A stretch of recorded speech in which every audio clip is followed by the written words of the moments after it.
Then there was the silence, an unsettling lull veiled in the wind-blown sand-filled air. Thirsty mosquitoes up from the affluents surveyed in oscillating clouds in celebration of the dawn and its promise of plentiful flesh and blood. But upon the roads and byways there was no flesh, and there was no blood. There was no movement. A suffocating stench assailed the awake and breathing, a morphing mephitis that made temporal hyposmia impossible. Decay and waste of all kind and creature, and the interminable tang of death lifted from the tigress and lay stagnant in the stillness, defiant against the shamal. No longer was the smoldering air pierced with the continual crackling of gunfire as it was at the beginning of the war. The theatrical shock and awe of naval and air bombardment was long over, and in its place rested a questionable calm. A questionable calm that disturbed only by the call for prayer that echoed from the minarets high above the surrounding world. A holy lighthouse in a sea of uncertainty. The rumbling Humvee engines, the occasional distant grinding and squeaking of tracks of Bradley and Abrams, the faint blade slap of unseen halos.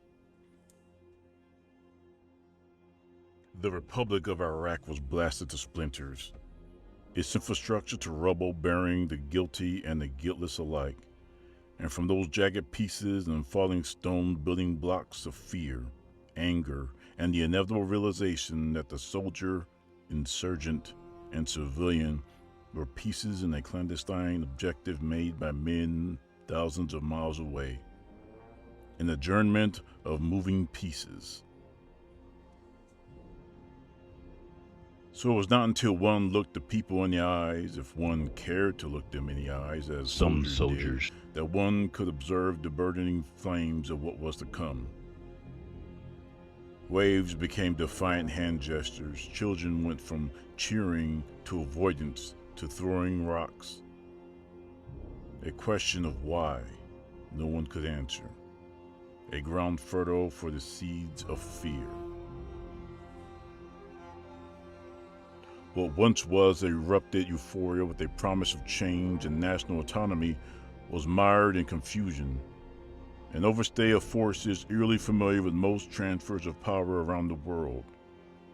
Democracy and freedom lost in translation and peddled like gospel, and a cure-all for the maladies created. Politicians gravely miscalculate the intelligence and logical reasons of the poor and the wealthy. Out of the birthing silence came trivialized threats that begot violent deed. The adhan was now a call to action, passionately conveyed by a new musing.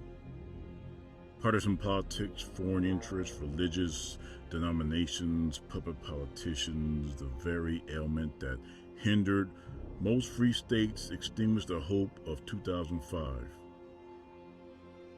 And then the year 2006 happened, and the overflow of blood drowned its people in a rekindled sectarian blood feud. Fearful men became desperate men, and of those desperate, some became vengeful towards those trampling occupiers once called liberators. So the sons and daughters from a foreign land of a foreign god under a foreign flag were led to the slaughterhouse. Families were forever shattered, transfigured. Minds were imprisoned with the echoes of raining body bags against the war drum. 4,431 thunderous strikes. Beneath the lifted and rising tensions was the return of a different silence, the silence upon the road.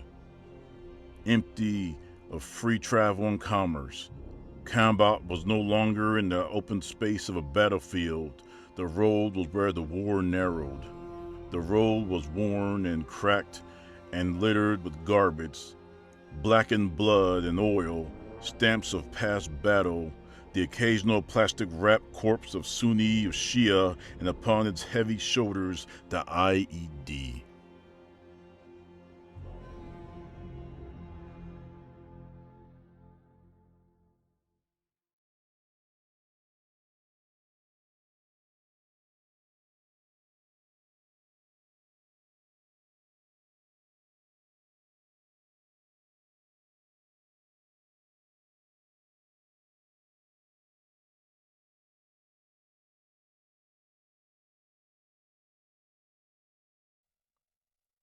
decay and waste of all kinds and creature, and the intimable tang of death lifted from the tigress and lay stagnant in the stillness, defiant against the shamal.